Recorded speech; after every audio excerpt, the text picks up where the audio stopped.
Hello and welcome to StockWatch Live.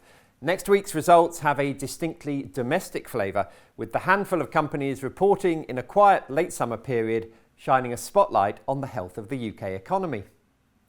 First up, let's look at Restaurant Group, where the food may not be British, but the business and most of the customers very much are. From Wagamamas to Chiquitos and Frankie and Benny's, not to mention old favourite Garfunkel's, this portfolio of high street casual dining staples is as good a barometer as you're likely to find of how happy the great British consumer is. It's been a tough ride for the company in recent years as Brexit uncertainty and an oversupply of sometimes pretty indistinguishable brands across the market as a whole have combined to leave investors feeling distinctly queasy. Shares in the Restaurant Group have fallen from over 500 pence at the start of 2015 to around 150 pence today. After 3 years of trying to hold the line with an increasingly uncovered dividend, the company finally bit the bullet last year and cut the payout in half. It may be shrinking on the financial front, but there's still plenty of ambition at the Restaurant Group, however. Earlier this year, it made what it's describing as a pivotal acquisition of rival Wagamama, which has outperformed rivals and represents the best hope for getting the shares back on track. Buying Wagamama is a risky strategy that involved launching a deeply discounted rights issue to raise £315 million. Taking on extra debt at the same time has pushed gearing at the enlarged group up to more than 60%, according to the latest accounts. That's 4 or 5 times the level of borrowing in recent years.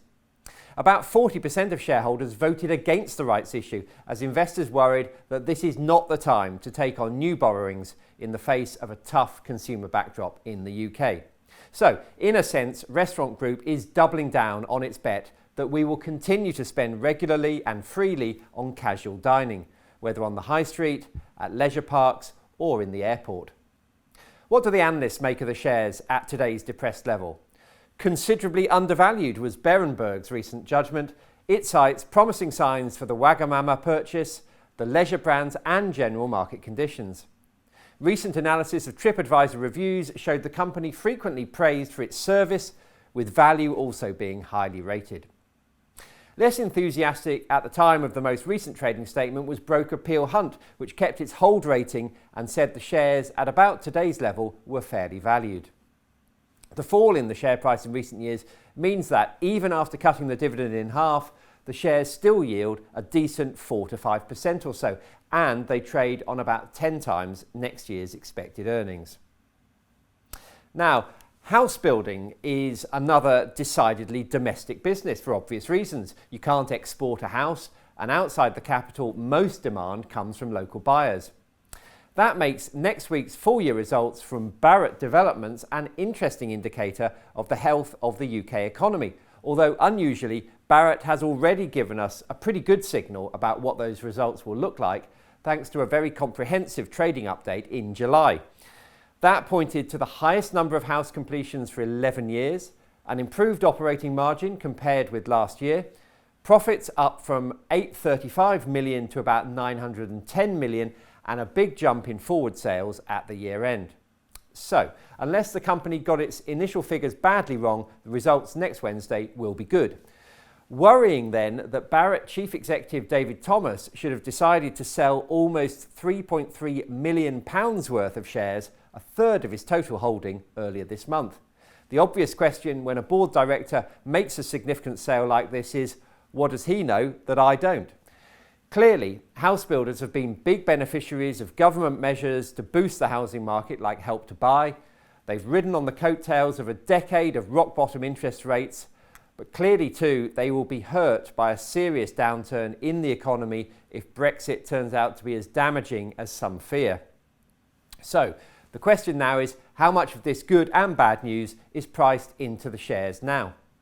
On the basis of expected profits this year, the shares at today's price of around 625 pence trade on roughly 9 times earnings and offer shareholders a dividend yield of 7%.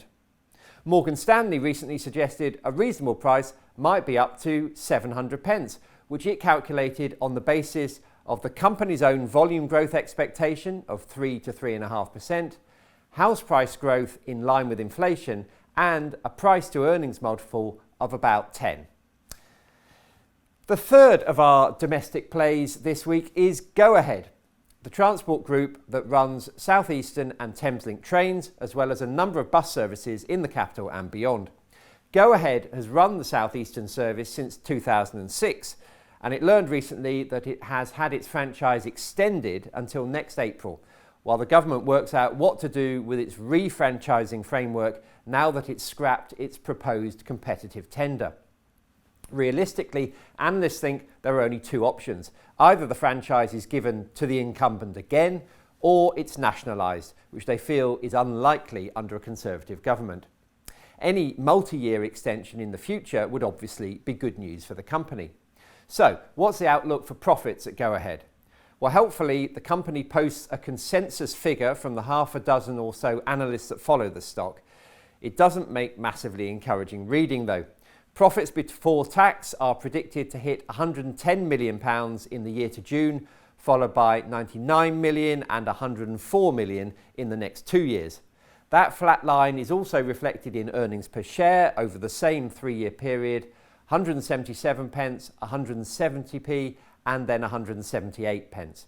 The dividend also moves sideways, paying out 104p, 104p again and then 105p according to the consensus forecasts. So, at today's share price of about £21, the shares are trading at roughly 12 times earnings and yielding about 5%. So, all three of our domestic bellwethers are therefore pretty sensibly valued on the face of it, but all face significant headwinds in the run-up to a very uncertain Brexit. Well, thank you for watching StockWatch Live. If you want to find out more about any of the companies highlighted here, or the hundreds of other shares available on our platform, fact sheets can be found for them all using the Investment Finder tool at fidelity.co.uk.